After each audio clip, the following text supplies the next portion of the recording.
Greetings, Division 3 basketball fans. Zach from the D3 Datacast here, and I just wanted to do a real quick overview of some of the resources we have available on D3Datacast.com that I think will really help in your ability to follow the picture as we're going down the stretch run here of the 2025 season. So here I am just on the homepage of D3Datacast.com, and what I'm going to focus on is this little NPI tab on the top menu drop down here. I'm going to click on MBB NPI.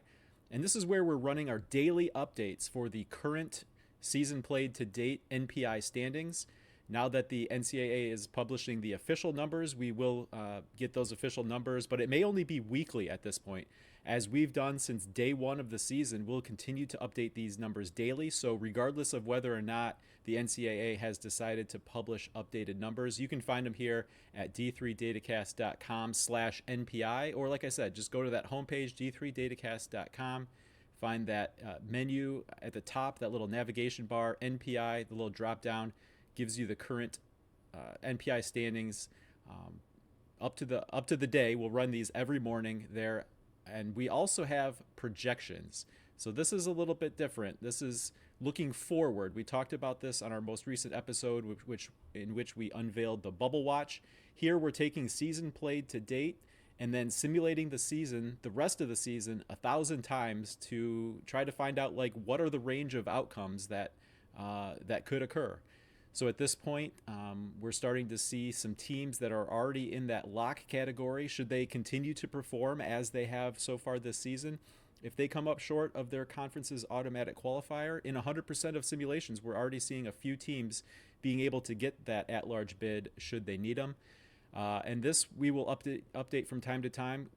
This bubble watch will be a really important thing to keep an eye on because NPI changes daily, but where NPI says a team is on one day may not really be a good indicator of where they might be come the end of the season. So this builds a little bit of expectation based on those simulations, based on that projection, with the D3 Datacast efficiency rating serving as the underlying basis for team quality, and then playing out the season, applying NPI to it.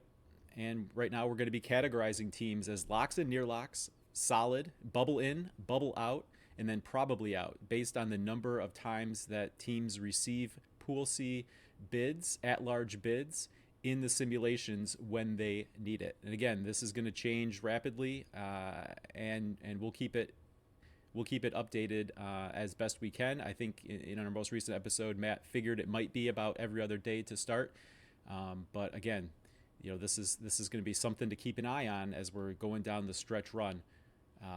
I think one of the things we'll find is that this NPI system feels a little bit more dynamic than what we had previously with the regional ranking system, where some of the changes from week to week in those regional rankings were pretty minor. Once a team got into a position, it took a lot to knock them out. But here, I think with NPI, what we're going to see is that it's much more important for teams to keep winning, whereas otherwise they maybe could have suffered a loss, and as long as it didn't hurt their SOS too much, by game 25, 26, 27, that winning percentage wasn't going to change a whole lot. And so in the regional ranking system that was kind of looking at those kinds of things in aggregate, they maybe weren't going to get hurt too much by a loss. So this is going to be a really important thing to keep an eye on as we're looking forward to what at-large bid odds might be for individual teams should they suffer an upset in their conference tournament or as they're trying to play their way into an at-large bid position.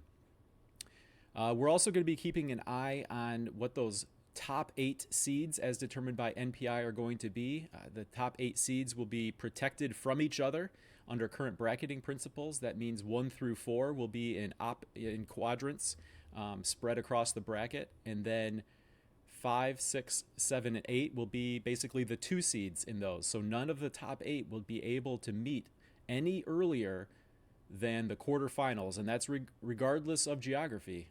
So that's very important. It's a new bracketing principle in place this year. So we're going to be really keeping an eye on that top 8. So just like Pool C odds, we've got top 8 odds here. This view down below where we've got the bubble watch gives a bit of a bigger view of a wider range of possibilities. Here we're playing out overall tourney odds for finishing in the top 8, We can see a breakdown between in those overall tourney odds in what percentage of the simulations did a team receive the Pool A bid, in what percentage of the simulations did they receive a Pool C bid, and then again this if needed Pool C. This is that number that's going to appear up above in our bubble watch. So another one to keep an eye on. And then even, sometimes fans ask, okay, well, how far do we need to get, at least in our conference tournament, before we suffer that loss?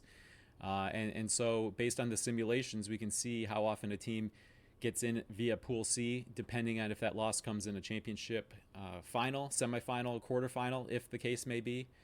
And then under those simulations where they get in, like what are the average number of D3 wins? What's the minimum number of D3 wins that saw a team in one of those simulations still get a Pool C bid? And then what are the range of final projected NPIs based on all of those simulation runs? So a lot of information here. Hopefully it helps aid in how you're following the Division III basketball season down here for the stretch run in 2025.